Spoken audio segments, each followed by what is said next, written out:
একত্রে বসে খাওয়ার আদব লেহাজ পার্ট 2। সকলের অনুমতি না নিয়ে নিজের পছন্দ মতো এডিশনাল ফুড ফট করে পাত্রে ঢেলে দেওয়া যাবে না। যেমন মুড়ি মাখার ক্ষেত্রে বুন্দিয়া বা পুদিনা পাতা, খিচুড়ির ক্ষেত্রে ঝোল। আপনি যেদিক দিয়ে খাচ্ছেন সেদিকে যা আছে তাই খাবেন।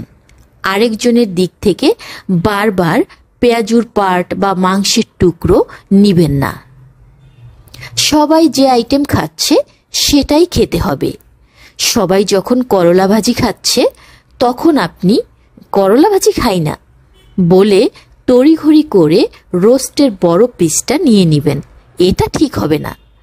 অপেক্ষা করুন, করলা ভাজি দিয়ে সবার খাওয়া শেষ হোক। হোস্ট একজনকে খাবার সার্ভ করছে, তাকে সিরিয়ালি তা করতে দিন। মাঝখান থেকে সিরিয়াল ব্রেক করে আপনার দিকে ডাকবেন না। নিজের খাবারের দিকে তাকিয়ে থাকুন, অন্যদের পাতের দিকে ঘন ঘন তাকাবেন না। যে হাতে খাবার খাচ্ছেন ওই হাতে চামচ, প্লেট, গ্লাস ইত্যাদি ধরবেন না।